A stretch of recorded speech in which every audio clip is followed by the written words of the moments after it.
श्रोताबंधु गत थर मोर भिडियो रे मु परीक्षार उपकारिता विषय कही से केते जन मोर छात्र बंधु मार्क्स उपर कहवाई कहले तेणु आज प्रसंग हूँ मार्क्स विषय।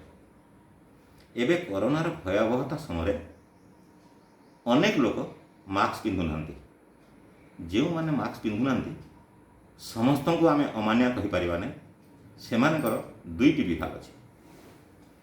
दले हेले अमानिया जो मैंने कहारी कथा मानती ना से माने सरकार को बेखातिर करते।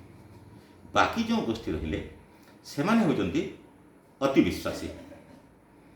सेमानकर जुक्ति है जे भगवान न चाहिए कौन मास्क पिंधिले आम बंची। यही जो सरल विश्वासी अति विश्वासी मानक पाई गोटे रोचक गल्प आपन को कहूँ। गोटे गुरुकुलाश्रम छात्र मान थे, से जो छात्र मान थे से भीतर जड़े युव छात्र युव सन्यासी थरे से भिक्षा करने गले। भिक्षा करने समय जाऊा समय विपरीत दिगल गोटे पागल हाथी आसूला एवं से युव सन्यासी को देखी उपस्थित लोक मैंने बारण कले जे आप रास्ता हटि जातु, हाथीटी पागल हो जाए। युव सन्यासी जन आश्रम जहाँ शिक्षा नहीं जे सबू कथार कर्ता होती भगवान। भगवान न चाहिए पत्र भी हल ना। से विश्वास नहीं जाऊा युव सन्यासी जनक स्थिर कले जे भगवान तो सब कर्ता, मु कहीं रास्ता हटबी। यदि भगवान चाहिए ताले मुझे हाथी सम्मुख मरबी, यदि न चाहिए ताले मुझे मरी पारि ना।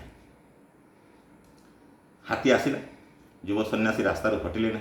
हाथी सुंदर कचाड़ी दुईटी जाक गोड़ भांगीदेला।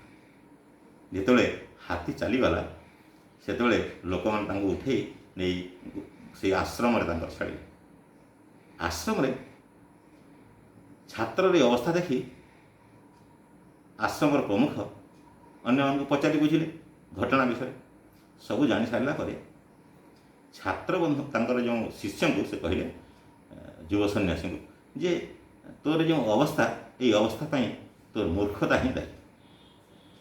युव सन्यासी जन गुरु विरुद्ध तो कहीपर ना, किंतु से युक्ति कले जे भगवान आपण जहाँ शिक्षा मत देते सबू कर्तार नियंता होती भगवान बोली कहते से कथा को अक्षर अक्षर पालन करी आज मोर ये अवस्था।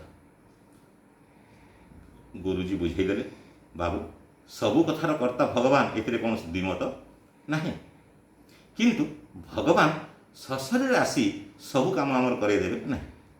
आमको खाइबा हेले हाथ चलैबा पड़ो। भगवान खाद्यर व्यवस्था करछंती, किंतु मुझे पाटी हलेबिनी ताहले मो भीतर को केबे खाद्य जीव ना।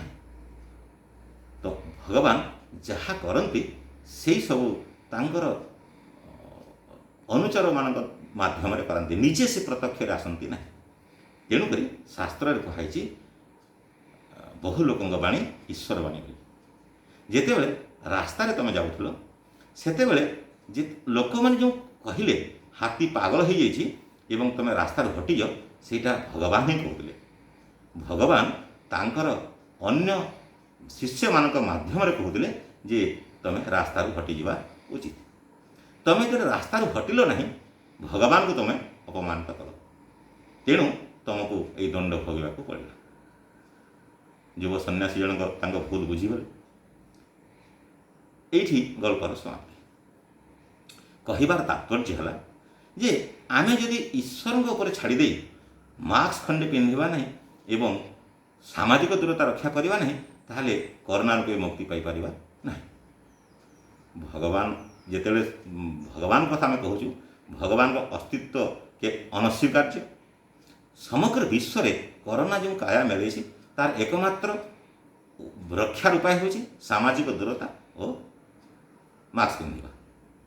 ताकू जदि आम पालन करवा ना ताहले आम भगवान को अपमानित करुँ। कथा विश्वास रखी जदि आम मास्क खंडे पिंधा और सामाजिक दूरता रक्षा करवा ताहले कोरोना को आम निश्चय हरई पार। बंधुगण जदि मो भिडियोटी आपन को भल लगी थाए ताहले आपन लाइक शेयर करेंगे। एवं जदि आपन केते आपत्ति अभियोग थाए ताहले कमेंट बॉक्स रे जणैले मु परवर्ती वीडियो रे आपण मानकु से सब संशोधन करने चेष्टा करी। धन्यवाद, नमस्कार।